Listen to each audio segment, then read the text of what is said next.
Hello friends, आप सभी का स्वागत है आपके चैनल पेन ट्रेनिंग पर।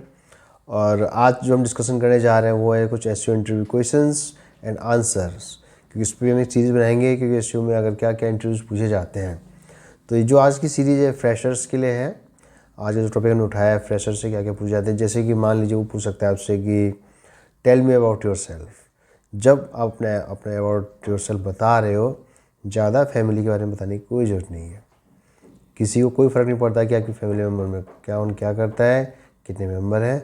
उसको आपसे मतलब है, उसको आपके काम से मतलब है, और कितने आप पोटेंशियल हो उसके लिए, उसको उस चीज़ से मतलब है इंटरव्यूअर को।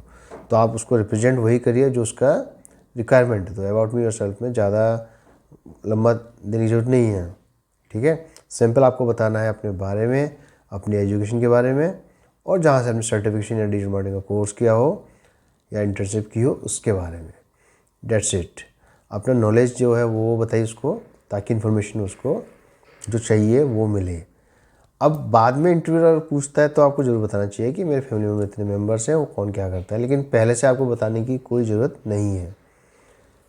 इससे आपको टाइम वेस्ट होता है और कुछ नहीं। फिर आपको आ रहा होगा कि सर ये तो हमें सिखाया गया था कॉलेज वगैरह में। देखो, डिपेंड करता है। मान लो आप अगर कॉल सेंटर्स वगैरह में जाते हो तो वो ये सब सुनना पसंद करते हैं। रीज़न उनका एक ये है कि वो आपके ग्रामेटिकल एरर चेक करना चाहते हैं कि आप पास्ट के बारे में बात करोगे या अपना प्रेजेंट टेंस के बारे में बात कर रहे हो, तो कैसे आप अपने ग्रामर यूज़ करते हो, वो जानने के लिए वो लोग इतना लेंदी अबाउट योर सेल्फ सुनना पसंद करते हैं। क्योंकि उनको अपने कस्टमर से इंग्लिश में बात करानी होती है, या आप कंप्लेंट रेज कर रहे हो तो आपको इंग्लिश में टाइप करना होगा, तो इस वजह से वो लोग देखते हैं। मगर हम बात करें इस फील्ड की तो आपको नॉर्मल अबाउट रखना अपना, जब वो टेल मी अबाउट योरसेल्फ बोले तो। अब क्वेश्चन आती है एक सबसे बड़ा क्वेश्चन कि आप इस फील्ड में क्यों आए, ठीक है। अब ये नहीं बोलना कि सर मुझे कहीं जॉब नहीं मिल रही थी इसलिए मैं इसमें चला गया, या मैं पहले ये करता था इसलिए मैं इसमें आ गया। कभी भी कोई भी आंसर दो, देना इस तरीके से कि वो थोड़ा आपकी बिहेव पे पॉजिटिव दिखे, ठीक है। पॉजिटिव से क्या होता है कि एक इंटरव्यू पे एक अच्छा इम्पैक्ट जाता है। अब इससे ये नहीं जानना चाहता है कि आप इसमें क्यों आए, आपने कहाँ कहाँ धक्के खाए तब जाके आपने ये चूज़ किया, उसको कोई फ़र्क नहीं पड़ता। उसको इस क्वेश्चन का पर्पज़ ये होता है कि वो ये जानना चाहता है कि आप कितना डेडिकेटेड हो उस वर्क के लिए, जिस प्रोफाइल के लिए आप जा रहे हो। मान लो आप एसईओ के लिए जा रहे हो तो आप कितना उसमें ऑनेस्ट हो, कितना आप इसमें डेडिकेशन के साथ काम करोगे, वो ये जानना चाहते हो। उसके बारे में बताना कि देखिए सर मैं इतना इसमें ये कर चुका हूँ। अपने अचीवमेंट्स अगर आपने प्रीवियस कुछ कर रखे हैं, या इंस्टीट्यूट में आपको कभी कुछ टेस्ट वगैरह में कोई रिवॉर्ड मिला हो, कुछ मिला हो, ठीक है, तो बताना कि सर मैंने इसके ऊपर टेस्ट हुआ था तो इंस्टीट्यूट में मुझे ये मिला, पूरे बैच में इस तरीके से मैं हाईलाइट हुआ।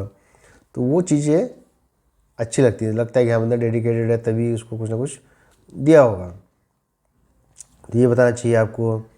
और जो फ्रेशर्स को बेसिक याद होनी चाहिए कि हमारा गूगल कब आया था, उसके कौन फाउंडर्स हैं, ठीक है। और आज के टाइम में इवन जो कंपनीज उनको भी पता है कि ये प्रॉपर फ्रेशर नहीं है, कि किसी न किसी इंस्टीट्यूट से 3-4 महीने 6 महीने 1 साल का कोर्स करके आ रखा है। तो वो एक्सपेक्ट करते हैं कि आप थोड़ा टेक्निकली भी साउंड हो और टेक्निकली आप उससे बात करो। तो उसका भी ध्यान रखना चाहिए आपको। और सबसे बड़ी चीज़, आपको मैनुअल ऑडिट करना आना चाहिए ऑन पेज का। मतलब मैनुअल ऑडिट से मतलब क्या है कि मल्टीपल टूल्स आते हैं, आप इसका यूआरएल डालिए और सारा दे देगा कि कहाँ H1 कमी है, कहाँ टाइटल की कमी है, कहाँ टाइटल लाइन छोटा है, कहाँ रोबोट्स नहीं है। लेकिन आपको मैनुअली भी पता होना चाहिए कि ये चीज़ इम्प्लीमेंट कहाँ होगी, कैसे होगी। तो उसके लिए आपको मैनुअल ऑडिट करना आना चाहिए, सीखना चाहिए आपको। आप जहाँ किसी भी इंस्टीट्यूट पढ़ उनको बोले सर मैनुअल ऑडिट सिखाइए। बिना टूल के अगर मैं किसी वेबसाइट को ऑडिट करना चाहूँ तो मैं क्या ऐसे क्या पैरामीटर्स में रखूँगा, क्या क्या मैं ध्यान रखूँगा। यही कारण है कि जो मेरा ट्रेनिंग इंस्टीट्यूट है, मेरा ट्रेनिंग, इसमें हम मैनुअल ऑडिट ही सिखाते हैं। क्योंकि टूल का तो आपके क्या है, आप कुछ नहीं कर रहे हो, आपने लिंक डाला, स्टार्ट कर दिया और वो रिजल्ट आ गया आपको। आपने 1 सेकंड का मेहनत नहीं की, सिर्फ कॉपी पेस्ट करने में टाइम वेस्ट किया आपने। लेकिन जब मैनुअल ऑडिट करोगे तो आपको उस बारे में नॉलेज होगी, तो आपको ये पता होना चाहिए, ठीक है। और ऐसी कोई टेक्निक्स कितनी होती हैं, और white head, black head, grey head, ये पता होना चाहिए। ये पता होना चाहिए कि क्या कितने टाइप्स के एसईओ होते हैं, उसमें क्या क्या टॉपिक कवर कर सकते हो आप, क्या क्या आपको। और हमेशा उन चीज़ों को डिस्कस करना जिस चीज़ में आपका साउंड नॉलेज हो जिस चीज़ में आप उसको जवाब दो। मान लो कि आपको रोबोट्स जैसी चीज़ आपने पढ़ लिया है इंटरव्यू पर्पस, लेकिन आपको ढंग से आता नहीं। होता क्या है मोस्टली कि इंटरव्यूअर क्या करता है कि आपको रिज्यूम को उल्टा करेगा, एक कोड लिख के दे देगा, पूछेगा इसका आउटपुट बता दो। अगर मैं रोबोट्स फाइल में ऐसा ऐसा करता हूँ तो इससे कौन कौन से पेज ब्लॉक होंगे और कौन से नहीं होंगे, तो उसका आउटकम आपको आना चाहिए। तो छोटी छोटी चीज़ें होती हैं जिसको हम ध्यान रखते हैं तो करते तो इंटरव्यू आसानी से हम क्रैक कर सकते हैं।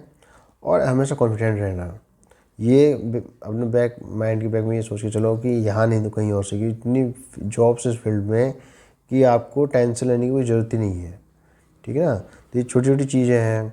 फिर आपको ध्यान रखना चाहिए साइट मैप क्या होता है, रोबोट्स क्या होता है, टाइटल कितने टाइप के होते हैं, उसके कितनी लेंथ होनी चाहिए, कितने पिक्सल में काउंट होना चाहिए, और आपका कंटेंट कैसा होना चाहिए, कंटेंट में आप कीवर्ड्स कैसे प्लेस करोगे, ये छोटी छोटी चीज़ें आपको बारीकियाँ पता होनी चाहिए।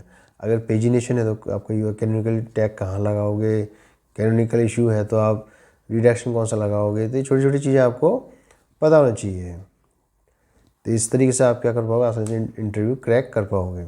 साथ के साथ आज के टाइम में ये भी होता है कि आपको कंटेंट लिखवा लिया उसने, कि मान लो कि टॉपिक है, इस पर आपको ब्लॉग लिख के देना है। सॉरी, ब्लॉग तो नहीं होता, ब्लॉग बहुत बड़ी चीज़ होगी।